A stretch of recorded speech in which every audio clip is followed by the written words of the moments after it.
It's time for a death battle! Rewritten. The Mask, a total Chad who just oozes big dick energy. There's Spawn!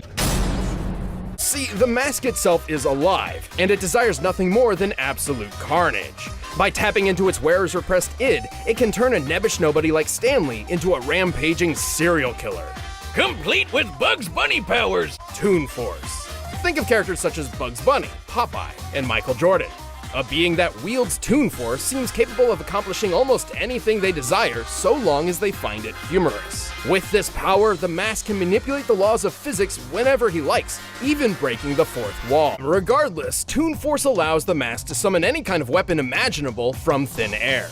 Everything from oversized guns and rocket launchers to whoopee cushions, dynamite, anvils, hell, anything from the good fellas at Acme. Toon Force users can manipulate their bodies in any way they like, whether it be stretching their limbs, inflating themselves like a balloon, or shape-shifting into giant monsters. And best of all, you can't really hurt a Toon. Well, at least not in the normal way. Right, it's not that the Mask has a specific healing factor or some such, it's more like he can just say no to damage. He's had holes blown in him, had his head cut off, stripped his own flesh from his bones, and was blown up into a bloody pulp. He can outpace Lobo, remember him? Because he doesn't need to wait for his body to heal. It just happened. The Mask can pick up cars and knock over buildings with ease. He can dodge point-blank bullets and run fast enough to set the ground on fire. He has survived massive explosions, giant robots, and being kicked in the testicles so hard he flew. At one point, Lobo and the Mask raced around the entire planet several times in the span of just a few seconds, and then crashed into each other in an absolutely gargantuan blast. Based on their after-trail rings and given an estimated time frame of less than half a minute, which fits given the context, they must have been going over 9 million meters per second. There's only one way to really stop the Mask, and that's by removing the Mask itself. Good luck trying. The only way is if the wearer has already decided to let it come off. And with the power it gives, who'd want to? Technically, the conscience of the person the Mask possesses still exists, and could be reasoned with or tricked into removing the Mask. Like when Lobo threw a guilt bomb at him after he murdered hundreds of people. But the Mask itself has an astronomically powerful influence on its host. Like a walking superpower encyclopedia. He can fly, teleport, turn invisible and intangible, move things with his mind, make force fields, control the elements and the weather, and even stop time. Speaking of time, he can fly so fast, he literally breaks into other dimensions and smashes time as a concept. He can manipulate matter, shape-shifting his own body or transmuting other objects and people. He can even control and absorb your soul, and achieve a similar result with illusions and mental manipulation. He can read and control minds, implant and replace memories, or simply drive you mad. Spawn can do all of this crazy shit because he runs on necroplasm. Basically, hell juice. You're not wrong. Necroplasm is the energy that makes up hell itself. Al's undead body is composed of 400 pounds of it. He can wield it like an energy blaster empowered by the sins of others. Spawn can absorb your evil and feed off of it. By simply walking on Earth, Spawn feels all of humanity's pain all at once. He's even absorbed the sins of 8 million New Yorkers instantly, cleansing them of their evil. He can do the reverse and make you experience the full weight of your own sins, feeling every bit of pain you've ever inflicted on others over your whole life. Though Spawn's necroplasm comes with a catch. Yeah, he's got a limited amount of the stuff, and it drains every time he uses his powers. If he runs out, he's dragged back to hell. Even depowered, Spawn can rely on his elite military training in hand-to-hand combat. He's even fought Batman to a standstill. And as befits his past profession, he loves his big-ass 90s guns. Though his greatest weapon is the sentient being he's genetically and spiritually bonded to, his cloak. Letha of the 7th House of K.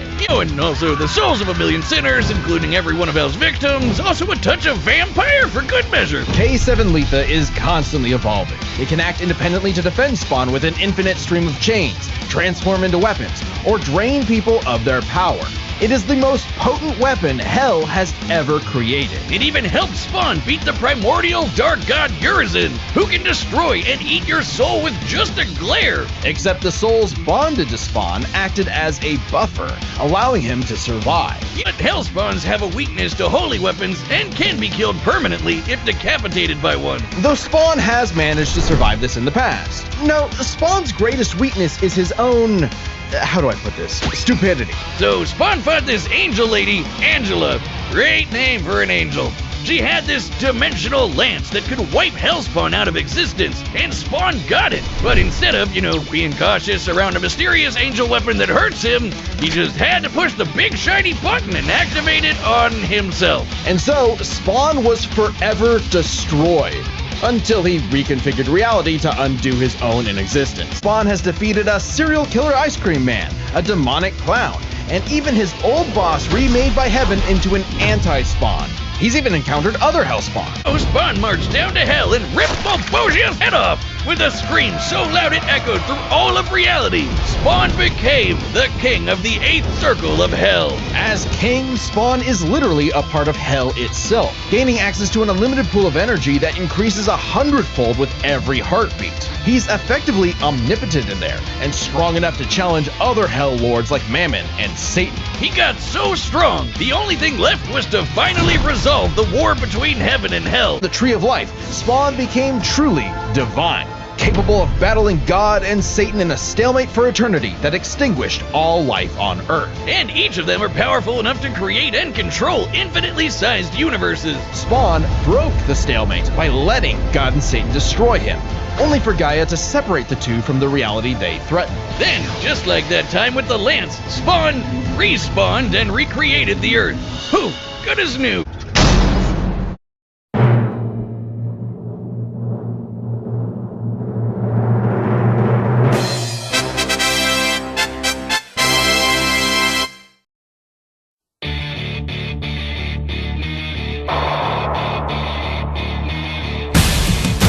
On their after trail rings, and given an estimated time frame of less than half a minute, which fits given the context, they must have been going over 9 million meters per second. Speaking of time, he can fly so fast, he literally breaks into other dimensions and smashes time as a concept.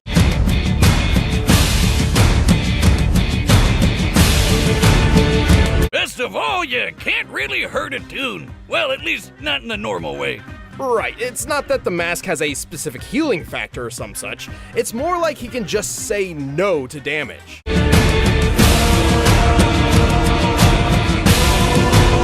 He can even control and absorb your soul, and achieve a similar result with illusions and mental manipulation. He can read and control mind. There's only one way to really stop the mask, and that's by removing the mask itself. Good luck trying. The only way is if the wearer has already decided to let it come off.